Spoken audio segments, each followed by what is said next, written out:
राजीव गांधी फाउंडेशनचं जे प्रकरण समोर आले ते अतिशय गंभीर आहे.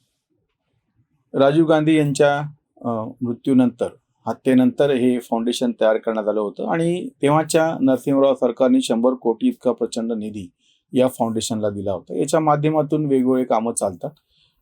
आंतरराष्ट्रीय पातळीवरचं एक शांतता पुरस्कार पण दिला जातो. या फाउंडेशनला परदेशातून जी मदत मिळाली ती कशी संशयास्पद आहे आणि त्याच्यावरून ही कारवाई सरकारने केली. बरं, ही काही कारवाई अचानक केलेली नाही. वारंवार जे सगळं सांगितलं जातं की सूडबुद्धीनं कारवाई चालू आहे. 2020ला ईडीच्या एका वरिष्ठ अधिकाऱ्याच्या अध्यक्षतेखाली समिती नेमली होती आणि त्या समितीकडे हे प्रकरण होतं. त्याचा अहवाल आला की राजीव गांधी फाउंडेशनसाठी जो निधी परदेशातून आलेला आहे आणि विशेषतः चायनातून आलेला आहे, त्याचा तो निधी कसा संशयास्पद आहे आणि त्याचा वापर देशद्रोही कृत्यासाठी कसा केला गेलेला, हे आरोप यापूर्वी पण झाले होते. काँग्रेस पक्षाने चीनी कम्युनिस्ट पक्षाबरोबर कसा करार केलेला आहे आणि त्याचे ते फोटो पण जाहीर झालेले होते आणि त्याच्यातून एक खळबळ उडाली होती, ज्याचा आजतागायत कुठलाही समाधानकारक खुलासा काँग्रेस पक्षाला, सोनिया गांधीला, राहुल गांधीला, प्रियंका गांधींना करता आलेला नाही. पंतप्रधान रिलीफ फंडसाठी सुद्धा जे पैसे त्याच्यावरचे त्याचा गैरवापर कसा झाला, त्याच्यावरती काँग्रेस पक्षाचा अध्यक्षच त्या ट्रस्टमध्ये कसा आहे, अशा कितीतरी गोष्टीचे जे गैरप्रकार समोर आलेले होते, ते राजीव गांधी फाउंडेशन हा एक भाग झाला. पण याच पद्धतीने पंतप्रधान निधी जो आहे त्याच्यासाठी सुद्धा अशी अडचण UPAच्या काळातली समोर आलेली होती. चीनच्या संदर्भामधला एक वारंवार असा मुद्दा राहिलेला आहे की जसं काँग्रेस पक्ष आणि चीनी कम्युनिस्ट पक्षांनी करार केला, हा कुठल्या अधिकारामध्ये, हा जसा एक गंभीर प्रश्न आहे. दुसरी गोष्ट म्हणजे राहुल गांधी अचानक एकदा चीनी राजदूताला भेटले होते आणि ते आधी त्यांनी म्हणजे त्याची कबुलीत दिली नाही अशी भेट झाली म्हणून, आणि नंतर जेव्हा प्रत्यक्ष त्याचे पुरावे समोर आले, अपरिहार्यपणे काँग्रेस पक्षाला आणि राहुल गांधींना ते कबूल करावं लागलं. गंभीर प्रकार असा होता की तुम्ही वैयक्तिक पातळीवरती काय कोणाशी भेटतात ती गोष्ट वेगळी, पण तुम्ही राजदूताशी, परदेशातल्या राजदूताशी जेव्हा भेटता तेव्हा, आणि तुम्ही एक स्वतः लोकसभेतले खासदार आहात, लोकप्रतिनिधी आहात, असं नाही की तुम्ही कोणीतरी एक सर्वसामान्य माणूस कुठल्या कारणानं भेटले, आणि मग त्याच्यावरती जी गडबड झाली सगळी आणि जे काही तारांबळ उडाली काँग्रेस पक्षाची. आता ही जे प्रकरण समोर आलेले ते फार गंभीर आहे. ते प्रकरण असं आहे की या राजीव गांधी फाउंडेशनसाठी जो निधी मिळालेला आहे, ज्या फाउंडेशनच्या अध्यक्षा सोनिया गांधी आहेत, पी चिदंबरम त्याच्यामध्ये आहेत, मनमोहन सिंग त्याच्यामध्ये आहेत, प्रियंका गांधी आहेत, राहुल गांधी तर आहेत, हे सगळे म्हणजे परत ही नॅशनल हेराल्ड सारखीच केस आहे वेगळ्या अर्थाने, की ह्या निधीचा वापर कसा म्हणजे गैरपद्धतीनं केला जातो. गलवानच्या खोऱ्यामध्ये चीनी सैनिकांची जी काय म्हणता येईल त्याला, आपले 20 सैनिक गेले, पण त्यांचे 100पेक्षा जास्त सैनिक कसे मारले गेले.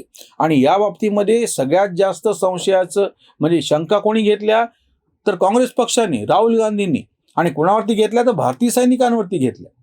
तुमचं राजकीय भांडण जे आहे भारतीय जनता पक्षाचं ती वेगळी गोष्ट आहे, पण तुम्ही ज्या पद्धतीनं वागतात, तुम्ही जे आक्षेप घेतात, तुमच्या राजकीय स्वार्थासाठी का होईना, पण ते देशविघातक ठरत चाललेले आहेत आणि तुम्ही अशा पद्धतीनं आपल्या सुरक्षा यंत्रणांवरती संशय उपस्थित करतात. म्हणजे सर्जिकल स्ट्राईक, एअर स्ट्राईकवरती तुम्ही शंका उपस्थित केल्या होत्या, त्याचे पुरावे मागितले होते, हे सगळं निवडणुकीसाठी म्हणून केलं होतं, हा एक भाग. दुसरी गोष्ट, गलवान खोऱ्यामध्ये जी लढाई झाली त्या लढाईच्या त्याचं जे गांभीर्य आहे सगळं ते समजून न घेता उलट आपल्या सैनिकांवरती, आपल्या सैन्यांवरती, आपल्याच यंत्रणांवरती, सुरक्षा यंत्रणांवरती तुम्ही प्रश्नचिन्ह उपस्थित केला होता. आणि बिनधास्त असा आरोप राहुल गांधी जसं चौकीदार चोर आहे म्हणून करत होते, तसं चीन कसा आपल्यामध्ये घुसलेलाच आहे, आपली भूमी चीननी कशी बळकावलेली आहे, पंतप्रधान कसे भेटतात, एक शब्दही कसे बोलायला तयार नाही, अशा म्हणजे चोराच्या उलट्या बोंबा.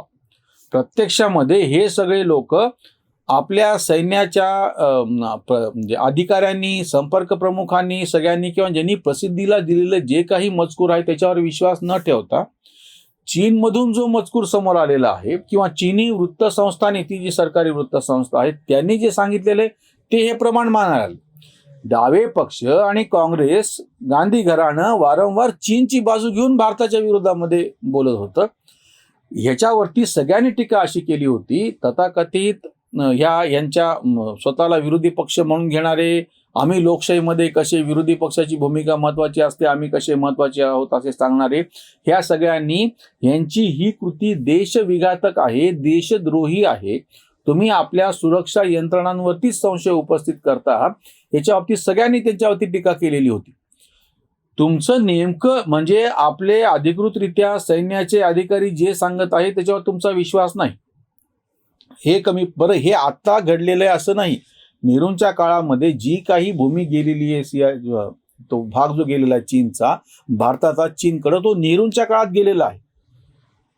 म्हणजे लक्षात घ्या, तुम्ही राहुल गांधी तोंड वरती करून जेव्हा विचारतायत की भारताची भूमी चीननं गिळंकृत केली, मोदींनी ती भूमी दिली, चीन भारतामध्ये घुसलेला आहे, हे वरती तोंड करून सांगायला, जेव्हा की आता झालेल्या लढाईमध्ये आपण नाही, त्यांचे सैनिक आपल्या पाचपट मारले गेले आणि तेही हातगाईच्या लढाईमध्ये. शस्त्र तर वापरायची नव्हती कारण की त्या सीमेवरचा तो भाग आहे आणि हा जो सगळा संशयास्पद भाग आहे, ज्या ठिकाणचा वाद चालू आहे, म्हणून ती जी रेखा आखलेली रेखा, त्याच्या अलीकडं आपण आणि पलीकडं चायना असा जो भाग आहे, प्रत्यक्ष त्याच्या एकही सेंटीमीटर अलीकडे चीनला येऊ दिलेलं आपण नसतं. हे माहीत आहे. आपले सुरक्षा यंत्रणा सांगत असताना सुद्धा यांनी त्याच्यावर विश्वास ठेवला नाही.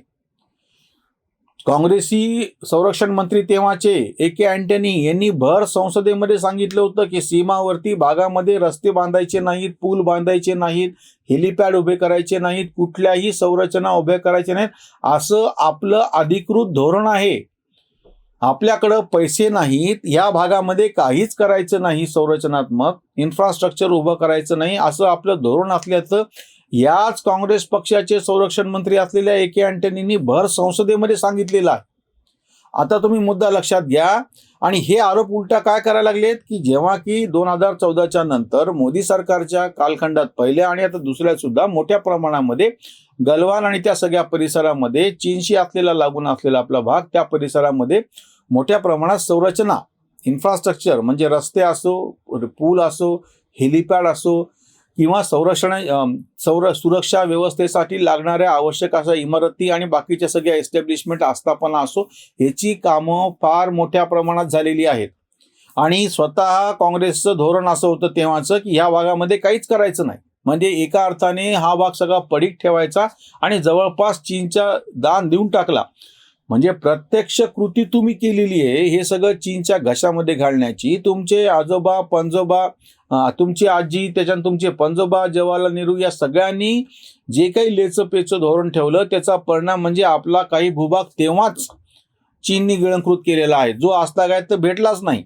पण आता काही एक कडक पावलं उचललेली आहेत, त्याचं समर्थन न करता तुम्ही उलटा आरोप करत राहिले की आताच चीन कसा गुंतलेला आहे आणि हे सरकार कसं बोटचेप आहे. आताचं जे प्रकरण समोर आहे ह्या सगळ्या पार्श्वभूमीवर तुम्ही लक्षात घ्या. म्हणजे A.K. अँटनीचं ते विधान की सीमावर्ती भागामध्ये संरचना कमकुवत ठेवायच्या, नेहरूच्या काळामध्ये प्रत्यक्ष भूभाग तिकडे गेलेला होता. आणि आता तुम्ही हा जो करार केलेला होता, म्हणजे तुम्ही छुप्या पद्धतीने काँग्रेस पक्षानं आणि चीननी चीनी कम्युनिस्ट पक्षानं जो करार केलेला होता तो एका अर्थाने अवैध आहे, देशविघातक आहे. अजून आणि आता जो आरोप या सगळ्या पार्श्वभूमीवरती समोर आलेला आहे की FCRA foreign contribution FRCA foreign regulatory contribution act याच्या अंतर्गत राजीव गांधी फाउंडेशनला परदेशी निधी मिळवण्याचं जे लायसन मिळालेलं होतं ते स्थगित केलेले, रद्द केलेले सध्यापुरतं. कारण की तुम्हाला मिळालेला निधी हा संशयास्पद आहे. 2020 पासून जी नेमलेली समिती होती त्या समितीचा अहवाल आल्याच्या नंतर ही कारवाई केलेली. एरवी उठसूट सुडाची कारवाई म्हटलं जातं. प्रत्यक्षामध्ये हे काही तातडीनं घेतलेला निर्णय नाही. हा निर्णय त्या समितीने अहवाल दिल्याच्या नंतर घेतला गेलेला आहे. काँग्रेस पक्षाचं नेहमी चीनच्या बाबतीतलं धोरण हे देश विघातक कसं राहिलेलं आहे ह्याचा हा नवीन आलेला पुरावा समोर. त्याच्यावरची ही उसंतवाणी. राजीव गांधींच्या नावे फाउंडेशन त्याला डोनेशन चायनाची. चीनी कम्युनिस्ट वागतीते नीच उचले त्यांचीच तळी ऐसी. चीनी राजदूत भेटे चुपचाप राहुलचे पाप ओळख आहे. अँटनी बोलले काँग्रेसी धोरण रस्त्यांचे मरण सीमेवर. गलवानची ती खोटीच लढाई काँग्रेसी आवई देशद्रोही. हिंदी चीनी भाई बोलूनी जोशात घातली घशात भूमी त्यांनी. चीन धार्जिणी काँग्रेसी प्रवृत्ती देशद्रोही वृत्ती कांत म्हणे, देशद्रोही वृत्ती कांत म्हणे. वारंवार चीनच्या बाजूने बोलणे, डाव्या पक्षांच्या सुरात सूर मिसळून आपल्या देशावरती टीका करणे, राजकीय दृष्ट्या भाजपवरती टीका करण्याच्या नादामध्ये संरक्षण यंत्रणेलाच त्यांना धाऱ्यावर धरणे, हे सगळ्या अतिशय वाईट प्रवृत्ती आहेत, चूक आहेत, देशविघातक आहेत, हे लक्षात घ्या. राहुल गांधी आणि त्यांचे समर्थक जे काही तथाकथित पुरोगामी आहेत त्यांनी याचं उत्तर द्यावं की ह्या फाउंडेशनला जो परकीय पैसा विशेषतः चीनमधून मिळालेला आहे त्याचं समर्थन कशा पद्धतीनं करता येईल. इथेच थांबूया. धन्यवाद.